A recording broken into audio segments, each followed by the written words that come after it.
Hey guys, I wanted to do a share for a couple of projects that I've been working on. First up, I have two cards. This is one of those cards from the kit, the Anna Griffin kit that I got. And it's a kit that has all of the card bases, some die cuts, some dimensional stickers, and tags, and even sentiments. So all I did was take one of the card bases that was in the kit, a die cut here that's in pink, two of the dimensional flowers, and then a tag that is also dimensional, and stuck it to the front.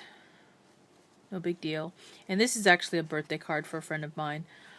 And then on the inside, the sentiments, which are also included, says, "May each and every passing year bring you wisdom, peace, and cheer. Have a very happy birthday." So it's a very elegant looking card, very quick to do, and simple. And again, all of this stuff is in the kit, so all I had to do was use my ATG gun and or glue and stick it all down. I believe the die cut itself was already sticky backed, but the flowers, I don't know if the flowers were either. So that was really easy to do, and it comes with the envelopes. The second card is a New Year's card for a friend of mine. And I colored the CC Designs Geisha Emma with my Copics. I think I've showed this image before, colored up. And I used some Kane Company lanterns and some paper wire, or paper covered wire. It's really nice to work with. This is, it came in a couple of different colors in a package that I got at the thrift store for probably like, 10 cents or something like that. And then this is the red wire. And I used a Recollections corrugated card base, the 6x6 for the cover, or for the base.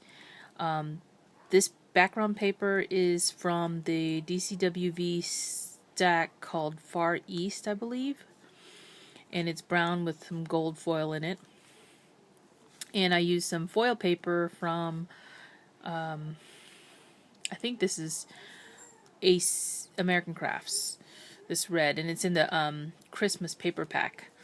And then I embossed the sentiment that says, "May the year ahead bring you all the best." And that comes from an Anna Griffin Sentiments stamp set that I purchased during her super sale.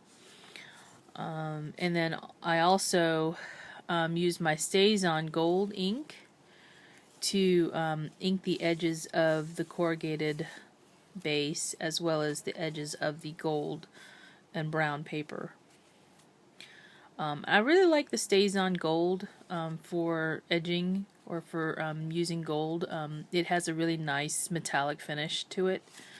And I actually just use it on an ink dauber, a small one, that you put your finger in, because I find that, instead of, excuse me, putting the ink into the stamp pad that it comes with, I just put it on an ink dauber because I'm usually edging with it. And that works out well.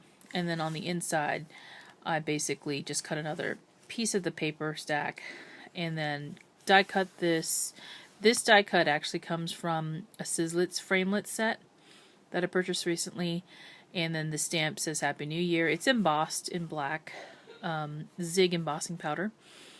And this stamp set comes from Fiskars, and it's a sentiment stamp set that has a lot of different stamps on it. And this is also another Sizzlitz frame, and that comes with different sizes that I got recently. So that is the second card. The last thing I've done is actually an altered box, and I use this napkin. This napkin actually has 4 images on it of the same thing, and it's roses, like a pink roses and butterfly, and then the green leaves. So here's the napkin, and the box actually looks like this. Let me adjust the camera up a little bit so you can see it. And the box started out as one of those Hobby Lobby boxes that looks like this. And this is a smaller size. It actually, the one I'm showing you that's unfinished, fits inside of this. So this is the medium-sized box that I decorated with the napkin, and it's made out of the balsa wood. The small one was $2.99, so I'm assuming the medium one was probably $1 more or something like that. So this is the medium-sized box that I used to decorate, and it's covered with the napkin. And you'll notice that the napkin's a little bit different color, and the reason for that is because I wanted a vintage-looking color. So what I did was use this Mod Podge antique matte finish. And I don't know how well that's coming across. Let me see. I can just do light. So this is the Mod Podge Antique Matte, and I've used this before on other projects. You can tell now that the color is slightly different. My lamp does not want to stay, sorry. What I did do was I painted the inside and the outside pink. And it's actually a vintage colored pink. It's called Orchid, I think is the color of the paint. And I'll show you the inside in a second.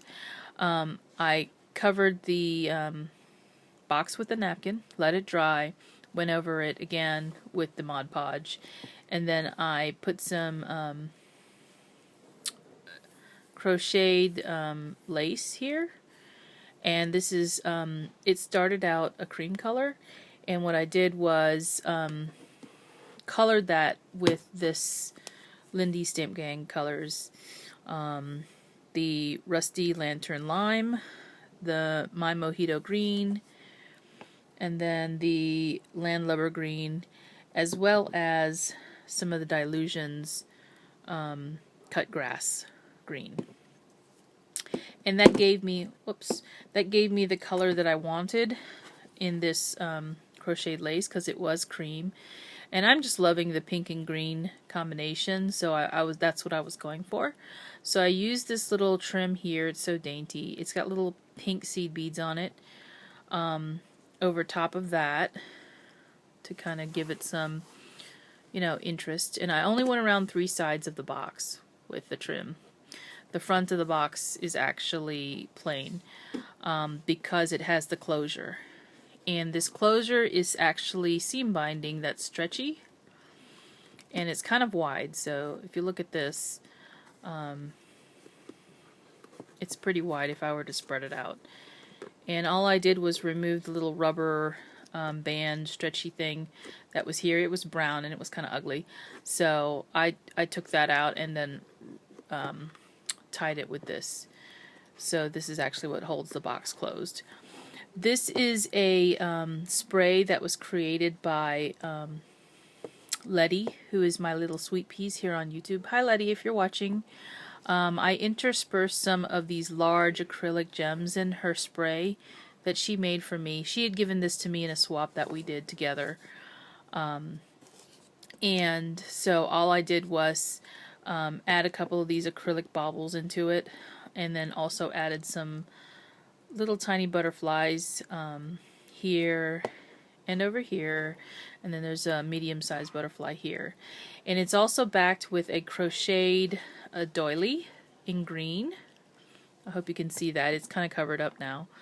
And that crochet doily also started out as a cream color, and again I sprayed it with those same colors to get it to match the box, because the leaves in the box are a very deep green, but it has a variation, so that's what I was going for. Letty's spray did have some leaves already into it, so those are also in here, and I'm still trying to play with this lighting. She also had some tulle and these little pink sprays as well.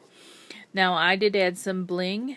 This is some Recollections bling from Michaels. You can see it here and here, and also on the front. I didn't want to add too much because I didn't want to take away from the design of the box. I really like how that turned out. And then this last piece here is a Prima metal embellishment, and the packaging actually comes with all these little definitions on it. So I cut this from the packaging. It's the definition for pretty, and I won't read that to you, but that's what this is, and it was actually white, and again, I used this Mod Podge antique matte to go over the white in it to kind of tone it down a little bit, and it almost matches the color of these white flowers here. So that kind of ties it all together as well. So here's another look at the outside of the box, and I'll just kind of show it to you like that. And then here is the inside, and these boxes are kind of flimsy, so I'm very careful to hold the top here because the top is where a lot of the weight is. So I did paint it pink instead of actually covering it with the napkin. Okay, so that is my project share for today, and if you are watching at the end of this video, I'm actually going to give this box away. I haven't crafted too much before Christmas because I just didn't have time with work being so busy and with the holiday stuff getting ready, that I wanted to do this box and actually give it away to one of my subscribers. So here's what we're going to do. I kind of looked at this like, oh, it's a little tiny hoard vault. So if you want to be entered into this at a chance to win, in your comment, you must leave a comment to this video. You must be a subscriber number 1, okay? And you can be an international subscriber. Leave a comment on this video telling me what you would imagine this box could be filled with.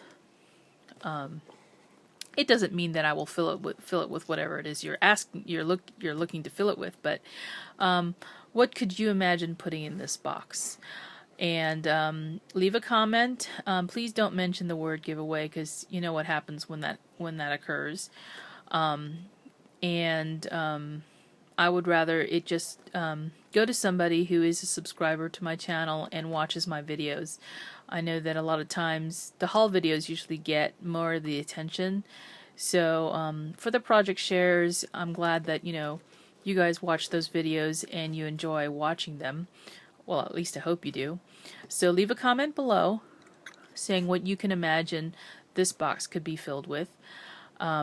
This will close on January 1st at midnight. Yeah, I said midnight because, January 1st, the new year and everything. So this one is for my subscribers, in appreciation for you all watching my videos and, leaving comments. I've got great feedback from you all, so I'm really happy that you all like what I do and what I create. And so I wanted to give back to you a little bit in some way, and a handmade item is really nice to have, I think. So, yeah. So leave a comment below. This will close on January 1st. Please do not mention the word giveaway in your comment or a chance to win or anything like that. Just because I would like to keep it to my subscribers that, are really do watch my videos and enjoy the handmade things that I create. Thanks for watching, and I'll talk to you all soon. Bye.